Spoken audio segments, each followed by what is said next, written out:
morning, students. If you remember, the last week there was a class of beta-lactam antibiotics, which includes penicillin, cephalosporins, and monobactams. So penicillin is already taught last week. Today I shall teach the other and beta-lactam antibiotics.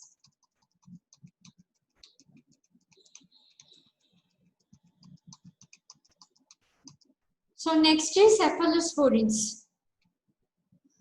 So cephalosporin, remember, it is derived from the cephalosporin C, which is obtained from the fungus, that is Cephalosporium. Okay, it is obtained from the fungus Cephalosporium. And coming to the structure, if you remember, last class I told penicillin structure consists of two rings, A and B, and A has got the sulfur atom. This is called as thiazolidine ring, which has got a sulfur atom at the position 1. And at position 6, you have RCOHN group. Cephalosporin, it has got same, that is the ring is called dihydrothiazine ring. Dihydrothiazine ring, and B is the beta-lactam ring, same is like penicillin.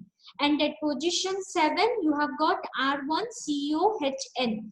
So like penicillin, this is also a bactericidal drug, and cephalosporin is divided into 5 generations based on overall antibacterial spectrum and potency. Now coming to mechanism of action, they are similar to penicillin in mechanism of action and these adverse effects.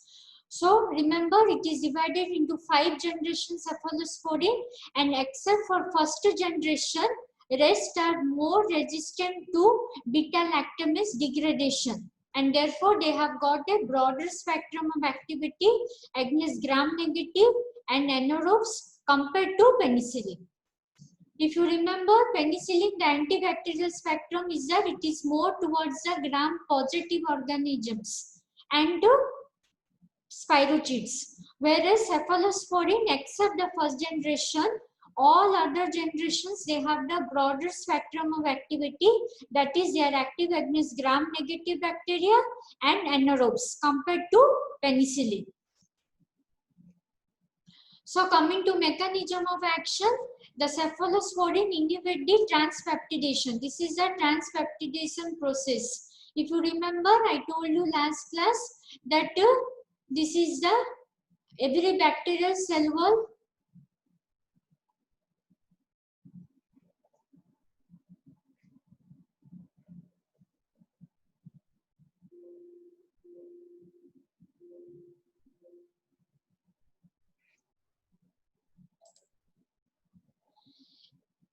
If you remember, every bacterial cell wall is having this pentasaccharide chain, okay, which is having 2 amino sugars, N-acetyl muramic acid and N-acetyl glucosamine. So, and then there is a transpeptidation process. What is this transpeptidation process? That is, there will be removal of this terminal D-alanine chain, and there will be cross-linking of remaining D-alanine chain with L-lysine of the another peptide chain through pentaglycine bridge. Okay. So penicillin also blocks this step, and same as cephalosporin. They also causes inhibition of transpeptidation process, and because this process got inhibited, there will be formation of the imperfect bacterial cell wall. And because the cell wall formation is imperfect, the osmotic drive of the fluid takes place from outside to inside of the bacteria, and the bacteria gets swelled up and burst and dies. Then coming to classification, it is divided into parenteral and oral. So parenteral, the first generation includes cefazolin.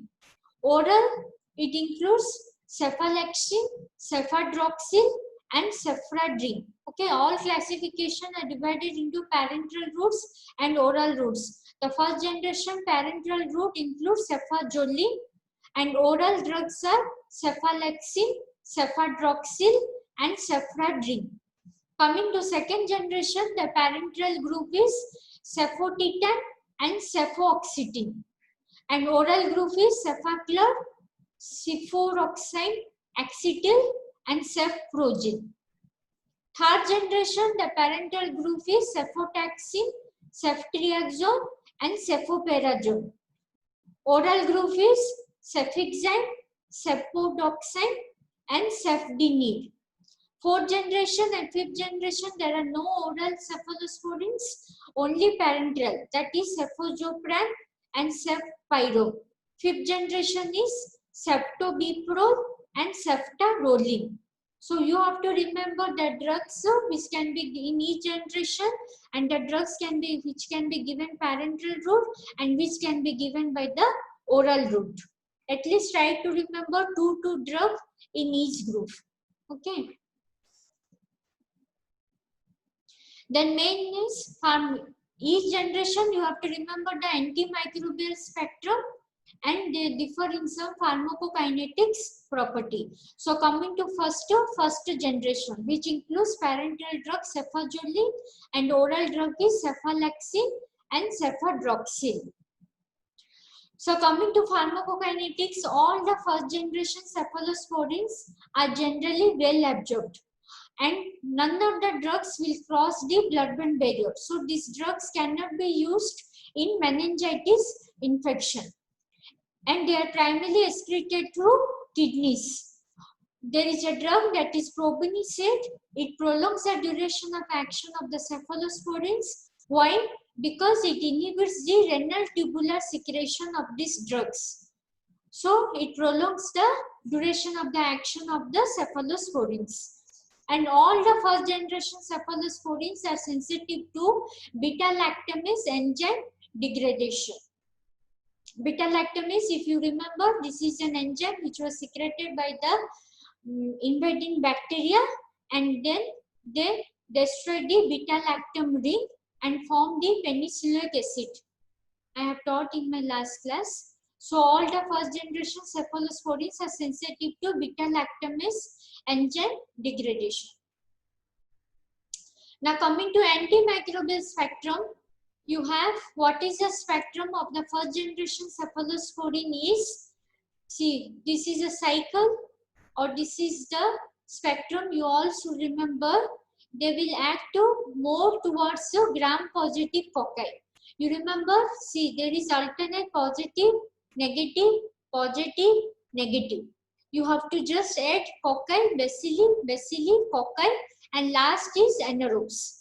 So their antimicrobial spectrum is more towards gram-positive cocci, then gram-negative bacilli, and weaker activity towards gram-positive bacilli and gram-negative cocci and anaerobes.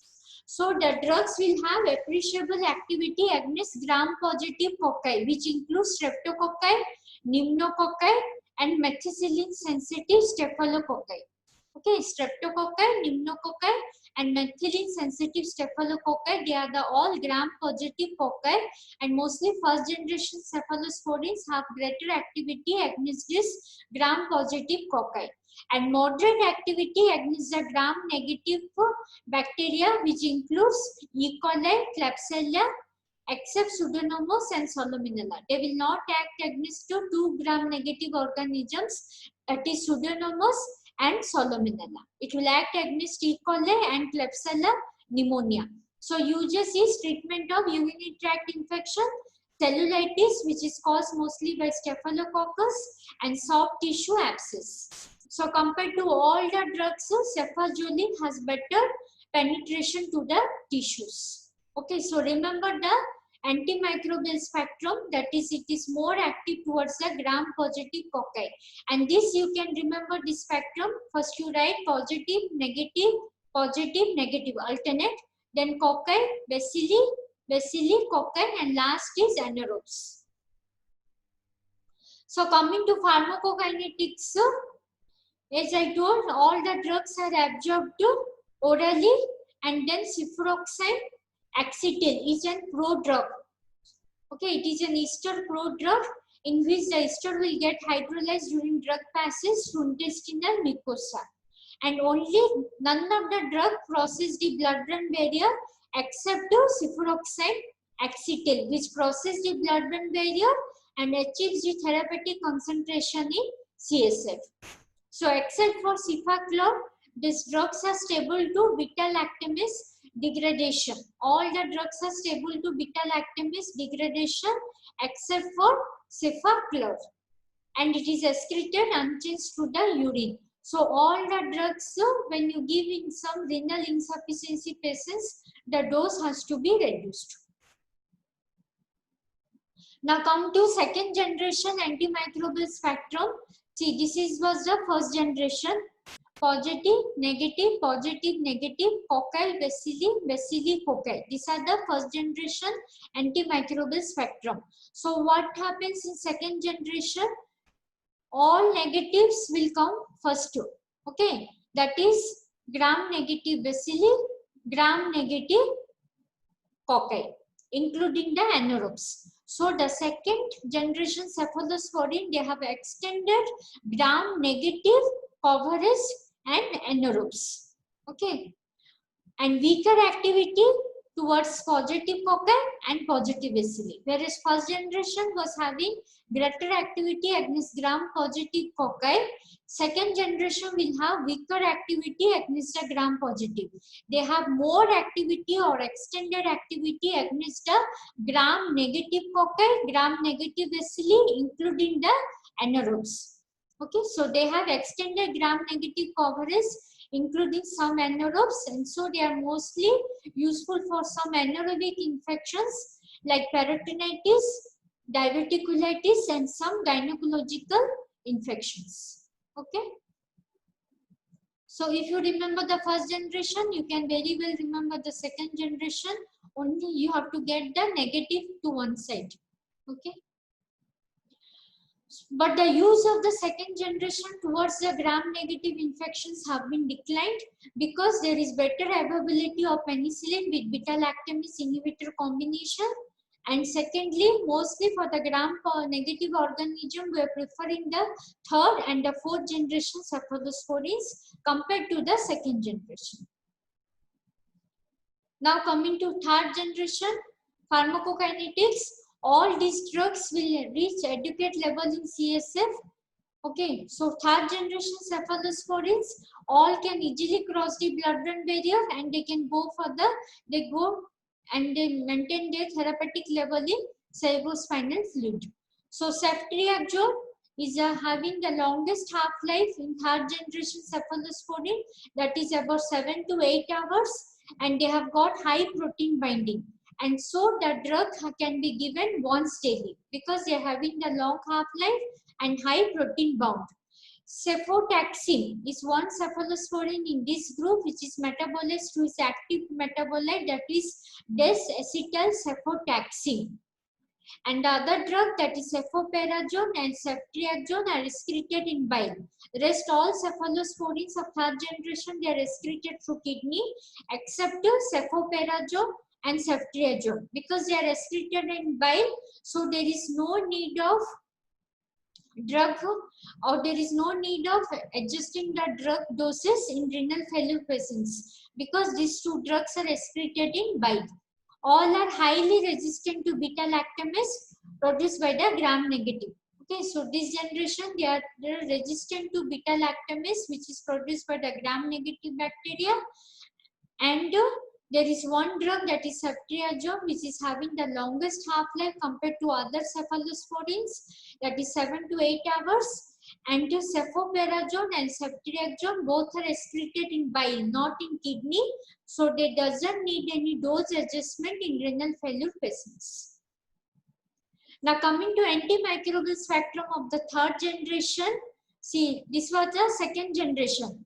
All gram negative cocci, bacilli, anaerobes. Then comes gram positive cocci, gram positive bacilli. In third generation, the antimicrobial spectrum remains the same. Okay, compared to, or age of, sorry, not compared to, age of second generation, the antimicrobial spectrum is same for third generation. That is gram negative cocci, gram negative bacilli, including the anaerobes. So those organisms which are resistant to second generation, you can give the third generation. So these drugs are highly active against gram-negative cocci, gram-negative bacilli, and anaerobes. So they have excellent activity against gram-negative cocci, that is Neisseria meningitis, and gram-negative bacilli, that is E. coli and Klebsiella pneumoniae. Only two drugs are there, that is cefoperazone and ceftazidime, which are active against the Pseudomonas aeruginosa. Remember cefoperazone, PP. So cefoperazone can have highly active against Pseudomonas organism. Now ceftriaxone is effective in treating meningitis except due to Listeria monocytogenesis, and it is useful for treating the community acquired pneumonia which is caused by pneumococci and H. influenza. Okay, so mostly third generation because they easily cross the blood-brain barrier, which is mostly used for treating the meningitis infection and to community acquired pneumonia. Now fourth generation pharmacokinetics, that is cefepime, is given by IM or IV injection, and it is also widely distributed in all the body tissues and fluids and accumulates well in cerebrospinal fluid. And these drugs, all the fourth generation cephalosporins, are eliminated through kidney. Now coming to fourth generation cephalosporins, this is the gram-negative antimicrobial spectrum of third generation, that is gram-negative cocci, gram-negative bacilli, anaerobes, and gram-positive cocci, gram-positive bacilli. So what happens in fourth generation? See, you will have this same gram-negative cocci and gram-negative bacilli. Okay, resistant to third generation, fourth generation cephalosporins can be given. And gram-positive cocci will be there, but no gram-negative bacilli and no anaerobes. Sorry, no gram-positive bacilli and no anaerobes. Okay, so fourth generation cephalosporins, the antimicrobial spectrum is same as third generation. That is gram-negative cocci, gram-negative bacilli. But it will not act against the gram-positive bacilli and anaerobes. Okay. So these drugs are highly active against gram-negative organisms like Pseudomonas, Haemophilus, Proteus, and Neisseria. So you have to remember the yeast flowchart flow of all the generations. Then only you can remember the next generations. Okay, so third generation is same as fourth generation. They will also act against gram-negative cocci and gram-negative bacilli. But it will not act against anaerobes and it will not act against gram-positive bacilli. So uses same. It acts against the gram-negative cocci and bacilli. So it will act against hospital-acquired pneumonia, bacteremia, septicemia, and UTI, all caused because due to gram-negative organisms like E. coli, Pseudomonas, Klebsiella. Now coming to the fifth generation cephalosporins, although they also inhibit the cell wall synthesis, they will have a different mode of action and unique antimicrobial spectrum. So what is a different mode of action? They effectively bind to and inhibit the penicillin binding protein 2A. Okay, it inhibits the penicillin binding 2A, which was produced by MRSA, that is methicillin resistant Staph aureus and penicillin resistance Streptococcus pneumonia and Enterococcus. And they retain the activity of the fourth generation, that is gram-negative bacilli, especially E. coli and Pseudomonas. So what does, how it differs? They have a different mode of action, that is they inhibit the penicillin binding protein 2A, which was produced by MRSA, that is methicillin resistant Staph aureus and penicillin resistant Streptococcus pneumonia and Enterococcus. So see the antimicrobial spectrum. This was of fourth generation. Gram-negative cocci, gram-negative bacilli, and gram-positive cocci, but it will not act against anaerobe and gram-positive bacilli. So what happens in the fifth generation cephalosporins? See, fifth generation cephalosporin, the cocci will come here. The gram-positive cocci comes here. So they are active against the gram-positive cocci, that is MRSA, methicillin resistant Staph aureus, and gram-negative bacilli, that is E. coli and Pseudomonas, and gram-negative cocci goes this side. That is, they have got limited activity against anaerobes and no antimicrobial activity against gram-negative cocci and gram-positive bacilli. Okay. No antimicrobial activity against gram-negative cocci and gram-positive bacilli. So they mostly act against gram-negative bacilli, that is E. coli, Pseudomonas, and gram-positive cocci, that is MRSA. So remember the antimicrobial spectrum of each generation. Okay, if you remember the starting generation, first generation, you can write all the generation cephalosporins antimicrobial spectrum. Remember the first generation, they have activity against more towards the gram-positive cocci, then gram-negative bacilli, then gram-positive bacilli, and gram-negative cocci. So this you remember. In second generation, what happens? All negatives comes to one side. That is, they have extended activity against gram-negative cocci, gram-negative bacilli, including the anaerobes, and least activity against gram-positive cocci and gram-positive bacilli. They have more towards the gram-negative. That is of second generation.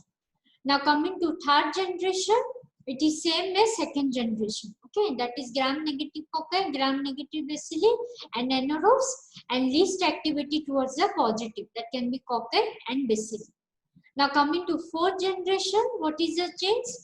It acts against gram-negative cocci, gram-negative bacilli, which are resistant to third generation, but it will not act against anaerobes. Okay, no anaerobes and no gram-positive bacilli.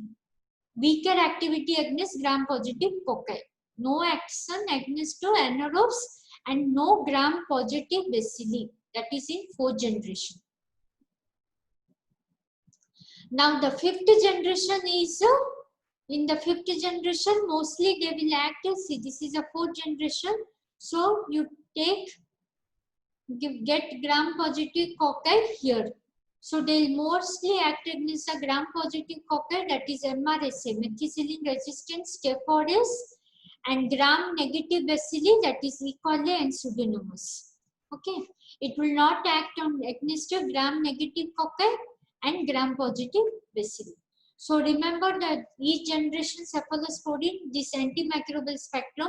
Once you remember this spectrum, you can write your organisms. You will be knowing in your microbiology class what includes the gram-negative cocci. Neisseria gonorrhea, Neisseria meningitis, H. influenza, this all are gram-negative cocci. Okay, gram-negative bacilli includes E. coli, Klebsiella, Pseudomonas, Proteus, Salmonella, Shigella. These are the gram-negative bacilli. Gram-positive bacilli, you will be knowing Corynebacterium diphtheria, Clostridium perfringens, Clostridium tetani. So based on this antimicrobial spectrum, you can write your organism and the infection caused by these organisms. Now coming to adverse effects, most common is hypersensitivity reaction, just like penicillin, and then there will be super infections, and some cephalosporin causes pseudomembranous colitis. Okay, pseudomembranous colitis, and there can be oral infection, that is candidiasis and diarrhea. Coagulation abnormalities is mostly seen with cefpoperazone, cefotetan, and cefamendol. These are the three cephalosporins which causes coagulation abnormalities. That is why it causes coagulation abnormalities, that is decrease in the prothrombin level, hypoprothrombemia. Why it causes? Because there is a decreased vitamin K produced by colonic bacteria, and there is also destruction of vitamin K dependent clotting factors, that is factor 2, 7, 9 and 10. And high dose of ceftriaxone causes pseudolithiasis, that is gallstone formation. So these are the adverse effects of cephalosporins. Coming to drug interaction, antacids decreases the absorption of cefaclor and cefodoxime. Cefpoperazone, cefotetan will induce disulfiram-like reactions after consuming alcohol due to inhibition of aldehyde dehydrogenase. As you know, disulfiram already we have taught in the alcohol class. When you take alcohol, it gets metabolized to acetaldehyde, and then acetaldehyde gets metabolized to acetic acid. So when aldehyde gets metabolized to acetic acid, it is because of the enzyme aldehyde dehydrogenase. So what does the disulfiram does? It inhibits the aldehyde dehydrogenase. As such, the aldehyde does not get metabolized to acetic acid. So aldehyde gets accumulated in our body, and you will have the symptoms like nausea, palpitations, tremor, headache. So that is called disulfiram-like reaction, which causes fear of taking the alcohol. Then probenecid enhances the plasma level and duration of the action of cephalosporins because it blocks the renal tubular secretion of the cephalosporin. Like penicillin, cephalosporins also can be combined with the beta-lactamase inhibitors, that is sulbactam and clavulanic acid, and thus it will have extended spectrum against beta-lactamase bacteria. So these are the few drug interactions. Now come to other beta-lactam antibiotics, that is monobactams and carbapenem. So monobactam's mechanism of action is same like penicillin and cephalosporin. There is inhibition of cell wall synthesis. So monobactams includes Asteronomum, Tigenomum, Carunomum. Okay, Asteronomum, Tigenomum, and Carunomum. These are the monobactams. So currently in use is Asteronomum. It is the only monobactam which is currently in use. And why it is called monobactam? Because they have got a monocyclic beta-lactam ring that doesn't have that thiazolidine ring A of penicillin. Okay, penicillin has two rings, A and B. A is thiazolidine ring and B is the beta-lactam ring. Because it is not having the thiazolidine ring, it is having only one ring, that is beta-lactam ring. So it is called as monocyclic beta-lactam ring. And coming to antimicrobial spectrum, they only act against aerobic gram-negative organisms. Remember, all monobactams, they act against only aerobic gram-negative microorganism. Rest gram-positive anaerobe, it has no activity. Okay, so antimicrobial spectrum will be of all monobactams, that is aerobic gram-negative microorganisms. Coming to pharmacokinetics, it is having poor oral bioavailability, so we are giving either by IM or IV route, and mostly dose is 1 gram 8 hourly. It achieves therapeutic concentration in CSF, so we can give this drug for treating the brain infections. And recently in February 2010, we have developed this inhalational preparation, that is inhalational Asteronomum has been prepared and it has been approved by FDA for treatment of cystic fibrosis due to Pseudomonas aeruginosa. Okay, cystic fibrosis is an inherited disease where there will be excess of the mucous secretion. So it has effect mostly in the respiratory tract and digestive tract, and there will be increased mucous secretion, there will be inflammation and narrow lumen. So it is mostly an inherited disorder and mostly caused also because of organism gram-negative, that is Pseudomonas. So inhalational preparation of Asteronomum has been prepared. Side effects include diarrhea, skin rashes and pain at the injection site. Coming to carbapenem, carbapenem includes imipenem, meropenem, ertapenem, doripenem, rajupenem. Okay, so these are the carbapenems: imipenem, meropenem, ertapenem, doripenem, rajupenem. Remember at least the three drugs. The main drugs which are used is imipenem and meropenem. Other one drug you can remember, doripenem. So it has got a wide spectrum. Okay, why it is called as wide spectrum? Because they act against to all gram-positive, gram-negative rods, including Pseudomonas and anaerobes. So it will act against all the organisms, that is they are called as broad spectrum or wide spectrum, because they act against gram negative rods, that is pseudomonas, gram positive organisms and anaerobes. Coming to pharmacokinetics, all drugs, none of the drugs can be given by oral route because they have got the poor oral bioavailabilities. So we have to give by IM or IV injections, mostly preferred for IV. And imipenem, it gets hydrolyzed by dehydropeptidase enzyme. This is the enzyme which is present in your renal pus border epithelial cells. So this imipenem gets hydrolyzed by the dehydropeptidase enzyme, which is present in the renal pus border cells, resulting in the lower urinary concentration. So to prevent their hydrolysis, we are combined with one drug, that is cilastatin. See, imipenem always comes in combination with cilastatin. This is a drug which inhibits the renal dehydropeptidase enzyme. Renal dehydropeptidase enzyme. So it inhibits this enzyme and prevents the degradation of imipenem. Rest all drugs, that is other imipenems, doripenem, iptapenem, rajupenem, these are the not degraded by the renal dehydropeptidase enzyme. Only imipenem gets degraded, so we have to combine with cilastatin. Imipenem causes nausea, vomiting, diarrhea, skin rashes and also seizures. I have missed it, that is seizures. Whereas meropenem, iptapenem, doripenem do not cause seizures. Then the other beta-lactam antibiotics include vancomycin, which is a glycopeptide, teicoplanin, daptomycin, bezitracin, fosfomycin, and cycloserine. Out of all these, the most common antibiotic most commonly used is vancomycin.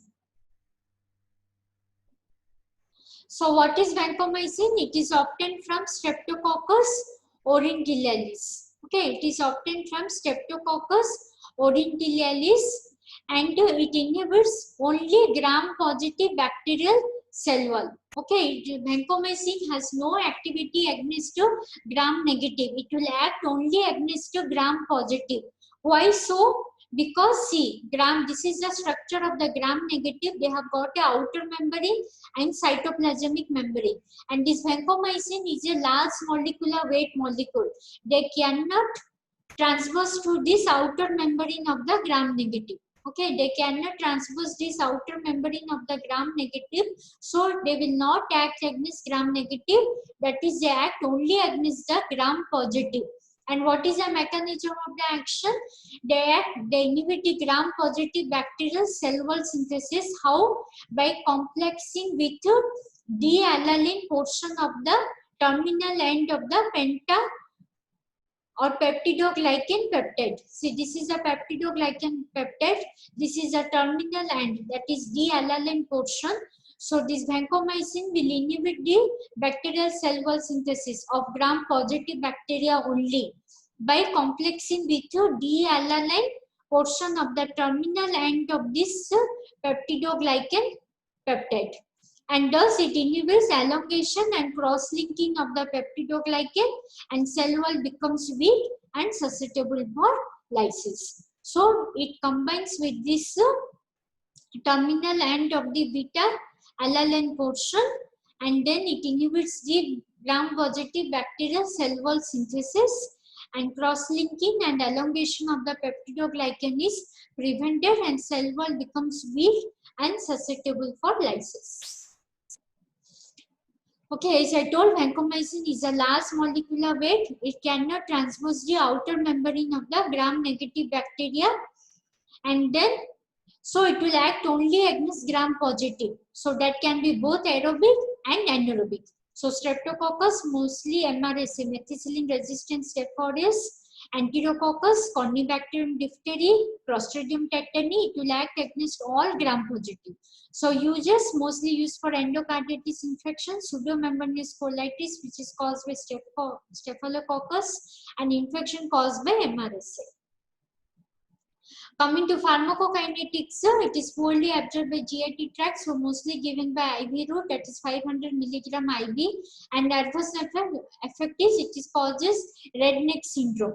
Okay, there will be red color discoloration of the cheeks and neck, that is red neck syndrome, and mostly it happens due to histamine release. Okay, it is also called as red man syndrome. Remember red man, R-E-D, red, M-A-N, man, red man syndrome.